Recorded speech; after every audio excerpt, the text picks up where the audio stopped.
صحابہ میں سب سے لمبی عمر پائی ہے حضرت سلمان فارسی رضی اللہ تعالیٰ عنہ۔ 350 سال ان کی زندگی ہے۔ اتنی زندگی صحابہ میں سے کسی کی بھی نہیں ہے جتنی حضرت سلمان فارسی رضی اللہ تعالیٰ عنہ کی ہے۔ بنیادی طور پہ یہ ایک مجوسی کے بیٹے تھے اور بڑے امیر کبیر خاندان سے تعلق رکھتے تھے۔ یہ اپنے باغ میں جاتے تو راستے میں ایک راہب کا کٹیا تھا، یہ گزرتے گزرتے اس کے پاس رکنے لگے تو اس کی باتوں میں وحی کا اجالا تھا تو اس کی باتیں اچھی لگنے لگی۔ باپ کو پتہ چلا تو اس نے کہا کہ ہم مجوسی ہیں، آگ کو پوجتے ہیں اور یہ نصرانی ہے، تم اس کے پاس نہ بیٹھا کرو، کہیں تمہارا دین نہ لوٹ لے۔ لیکن ایسی طلب جاگ گئی تھی دل میں کہ وہ باز نہ آئے۔ باپ کو پتہ چلا تو اس نے گھر سے نکال دیا اور یہ دور جا کے کہیں ایک گرجا گھر میں ایک پادری کی خدمت کرنے لگے۔ اس نے ساری زندگی شفقت کے سائے میں حضرت سلمان فارسی کو رکھا۔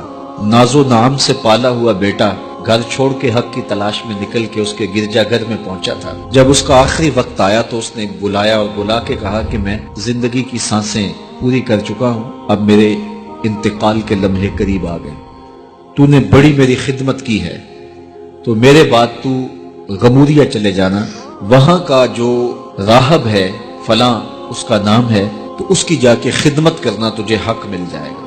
حضرت سلمان فارسی کہتے ہیں کہ میں اس کی تدفین کے بعد غموریا چلا گیا اور جو اس نے نشانیاں بتائی تھیں اس نشانیوں کا راہب مجھے مل گیا۔ میں ایک زندگی گزاری اس کے پاس اور اس کی خدمت کرتا رہا اور میں حق کا متلاشی تھا۔ ایک وقت آیا کہ اس کا بھی آخری وقت آ گیا اور اس نے مجھے تنہائی میں بلا کے کہا کہ کوئی ایسا شخص نہیں رہا جس کے پاس میں تجھے بھیج سکوں اور میرا وقت آخر آ گیا اور تو نے سچائی کے ساتھ حق کی تلاش میں میری خدمت کی ہے۔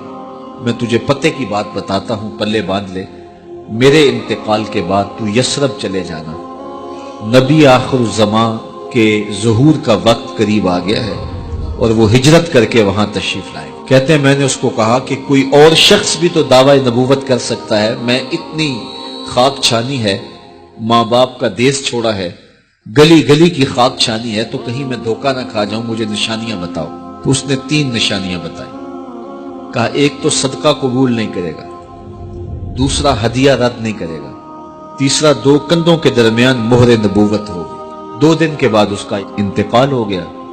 کہتے ہیں میں وہاں سے تدفین کے بعد اٹھا اور یثرب کی جانب روانہ ہوا۔ راستے میں ایک قافلہ تھا اور وہ یثرب ہی جا رہا تھا تو میں ان کے ساتھ شامل ہو گیا کہ میری منزل بھی وہی ہے، لیکن انہوں نے مجھے اکیلا سمجھ کے پکڑ لیا اور غلام بنا لیا۔ لیکن میری خوش قسمتی یہ کہ انہوں نے مجھے بیچا جا کے یثرب میں، اور وہاں ایک یہودی نے مجھے خرید لیا اور اپنے باغ میں کام کاج پہ لگا لیا۔ میں روزانہ ان ہمایوں لمحوں اور ان حسین گھڑیوں کا منتظر تھا جن کے لیے میں نے در در کی خاک چھانی تھی، کبھی عرش پر، کبھی فرش پر، کبھی ان کے در، کبھی در بدر۔ غم عاشقی تیرا شکریہ، میں کہاں کہاں سے گزر گیا۔ کہا ایک دن میں اپنے باغ میں کھجوریں توڑ رہا تھا کہ ہوائیں گیت گانے لگی اور طلع البدر علینا کی صدائیں گونجنے لگیں۔ میں نے جلدی سے چھلانگ لگائی اور بھاگ پڑا۔ میرا آقا سمجھا شاید غلام بھاگ گیا، اس نے دوڑ کے مجھے پکڑ لیا۔ میں نے اس کو کہا میں بھاگا نہیں ہوں، یہ جسم تیرا ہی غلام ہے لیکن دل نوکر کسی اور کا ہے۔ میں کچھ کھجوریں لے گیا اور حضور کی خدمت میں حاضر ہوا اور جا کے میں نے پیش کی اور میری نیت صدقے کی تھی۔ تو میں نے جب پیش کی تو فرمایا ہم نبی ہیں، صدقہ قبول نہیں کرتے۔ کہتے ایک نشانی پوری ہو گئی۔ اب کچھ دیر ڈال کے میں پھر کھجوریں لی اور میری نیت ہدیہ کی تھی۔ میں حضور کی خدمت میں جا کے پیش کی تو حضور نے قبول فرماتے ہوئے کہا ہم ہدیہ قبول کر لیتے۔ کہا 2 نشانیاں پوری ہو گئی، اب تیسری نشانی رہتی تھی۔ اگرچہ 2 نشانیاں ہی میرے لیے کافی تھی اور حضور کا چہرہ ہی میرے لیے کافی تھا، لیکن میری آرزو یہ تھی کہ میں تیسری نشانی کا بھی بچشم خود مشاہدہ کر لوں تو پھر میں ایمان لاؤں گا۔ ایک دن حضور میرے باغ میں تشریف لے آئے۔ حضور نے قمیض اتاری ہوئی تھی اور اپنے مبارک کندھے کے اوپر کپڑا رکھا ہوا تھا اور مہر نبوت والی جگہ چھپی ہوئی تھی۔ ہلکی ہلکی ہوا چل رہی تھی اور میں حضور کے پیچھے پیچھے ہوتا تھا۔ میری آرزو یہ تھی کہ ہوا کا کوئی تیز جھونکا آئے اور کپڑا ہٹا دے اور میں مہر نبوت کی زیارت کر لوں۔ حضور میرے ارادہ قلب سے آگاہ ہوئے، فَأَلْقَى إِلَيَّ رِدَاءَهُ، حضور نے اپنے کندھے سے چادر اتار کے میری جانب پھینکی، پھر اپنے رخ کو پھیر کے میری جانب اپنی پشت مبارک کرتے ہوئے فرمایا انظر الی ما امرت بہ، اس پادری نے جو بتایا تھا دیکھ لے آ کے۔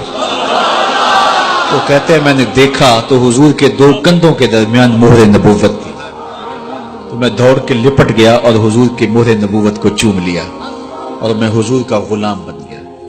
تو لوگوں نے کہاں کہاں انتظار کیے، کتنی صدیاں کاٹی، کس کس در کی غلامی کی۔ میں کہا کرتا ہوں میرے مقدر آپ کے مقدر۔